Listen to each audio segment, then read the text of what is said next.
நீலகிரி, கோவை மாவட்டங்களுக்கு இன்று அதிகனமழைக்கான red alert எச்சரிக்கை விடுக்கப்பட்டுள்ளது.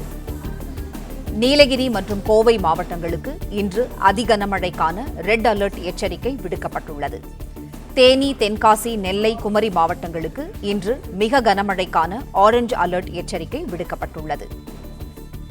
நீலகிரி, கோவை மாவட்டங்களுக்கு இன்று அதிகனமழைக்கான ரெட் அலர்ட் எச்சரிக்கையும், தேனி, தென்காசி, நெல்லை, குமரி மாவட்டங்களுக்கு இன்று ஆரஞ்சு அலர்ட் எச்சரிக்கையும் விடுக்கப்பட்டுள்ளது. மாணிக்கம் இணைப்பில் இருக்கிறார். மாணிக்கம், வணக்கம். நீலகிரி, கோவை மாவட்டங்களுக்கு ரெட் அலர்ட் எச்சரிக்கை விடுக்கப்பட்டுள்ளது. கூடுதல் விவரங்களை சொல்லுங்க. வானிலை ஆய்வு மையம் நேற்று கொடுத்த முன்னறிவிப்புல இன்றும் நாளையும் தமிழகத்துல கோவை மற்றும் நீலகிரி மாவட்டங்களுக்கு ரெட் அலர்ட் எச்சரிக்கை கொடுக்கப்பட்டிருந்தது. இந்த நிலையில இன்று கொடுக்கப்பட்டிருக்கூடிய வானிலை முன்னறிவிப்புல தமிழ்நாட்டில் இன்றைய தினம் கோவை மற்றும் நீலகிரி மாவட்டங்களுக்கு ரெட் அலர்ட்டும், நாளை தினம் இந்த மாவட்டங்களுக்கு கொடுக்கப்பட்டிருந்த ரெட் அலர்ட் எச்சரிக்கையை வாபஸ் பெற்று ஆரஞ்சு எச்சரிக்கையாக கொடுத்திருக்கின்றனர். இன்றைய தினம் நீலகிரி, கோயம்புத்தூர் மாவட்டத்தின் மலைப்பகுதிகளில் ஓரிரு இடங்கள்ல அதிக கனமழை என்ற அளவுல 20 சென்டிமீட்டருக்கு அதிகமாக மழை பொழிய வாய்ப்பு இருப்பதனால் இந்த எச்சரிக்கை கொடுக்கப்பட்டிருப்பதாகவும், இதே நேரத்தில் இன்றைய தினம் தேனி, தென்காசி, திருநெல்வேலி மற்றும் கன்னியாகுமரி மாவட்டங்கள்ல ஓரிரு இடங்கள்ல மிக கனமழை பெய்யக்கூடிய வாய்ப்பு இருப்பதனால் ஆரஞ்சு எச்சரிக்கை கொடுக்கப்படுவதாகவும் வானிலை ஆய்வு அறிவித்திருக்கிறாங்க. மேலும் திருப்பூர், திண்டுக்கல் மாவட்டங்களில் இன்றைய தினம் ஓரிரு இடங்களில் கனமழை பெய்யக்கூடிய வாய்ப்பு இருப்பதாகவும் சொல்லப்பட்டிருக்கிறது.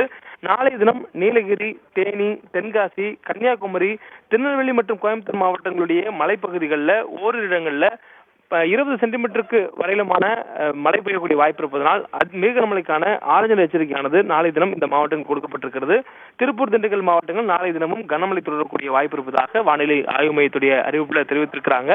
வங்கக்கடலில் வடமேற்கு வங்கக்கடல் பகுதிகளில் நேற்றைய தினம் உருவாகி இன்றைய தினம் காலையில் வலுப்பெற்றிருக்கக்கூடிய காற்றழுத்த தாழ்வு மண்டலம் இன்று பிற்பகல் வேளையில கரை கடக்கக்கூடும் என்பதனால் நாளைய தினம் காற்றினுடைய வலு குறையக்கூடிய வாய்ப்பு இருப்பதனால் தமிழகத்தில் நீலகிரி, கோயம்புத்தூர் மாவட்டங்களுக்கு நாளை தினம் கொடுத்திருந்த சிவப்பு நிற எச்சரிக்கை திரும்ப பெறப்படுவதாகவும், இன்றைய தினம் அந்த பகுதிகளுக்கு கொடுக்கப்பட்டிருந்த சிவப்பு நிற எச்சரிக்கை தொடர்வதாகவும் வானிலை ஆய்வு தெரிவித்திருக்கிறாங்க. நீலகிரி, கோயம்புத்தூர் மாவட்டத்தின் மலைப்பகுதிகளில் இன்றைய தினம் ஓரிரு இடங்களில் 20 சென்டிமீட்டருக்கு அதிகமாக மழை பெய்யக்கூடிய வாய்ப்பு இருப்பதனால் இந்த எச்சரிக்கை கொடுக்கப்பட்டிருப்பதாக சொல்லப்பட்டிருக்கிறது. மற்றபடி ஆரஞ்சு எச்சரிக்கையாக நாளை தினம் கொடுக்கப்பட்டிருந்த சிவப்பு நிற எச்சரிக்கையானது தரம் குறைக்கப்பட்டிருக்கிறது. அதனுடைய வீரியம் நாளை தினம் குறையக்கூடும் எனவும், படிப்படியாக தமிழகத்தில் மழைக்கான தீவிரம் குறைவதற்கான வாய்ப்பு இருப்பதாக சொல்லப்பட்டிருக்கிறது. தென்மேற்கு பருவமழை தொடங்கியதிலிருந்து தற்போது மிக தீவிரமாக இருக்கக்கூடிய சூழல்ல மேற்கு தொடர்ச்சி மலையை ஒட்டிய மாவட்டங்களில் தீவிரமாக மழைப்பொழிவு இருந்து வருகிறது. இந்த நிலையில் இன்றுடன் அந்த சிவப்பு நிற எச்சரிக்கையானது நிறைவேறுவதாகவும், நாளை தினம் கொடுக்கப்பட்ட சிவப்பு நிற எச்சரிக்கை திரும்ப பெறப்படுவதாகவும் வானிலை ஆய்வும் அறிவித்திருக்கிறாங்க.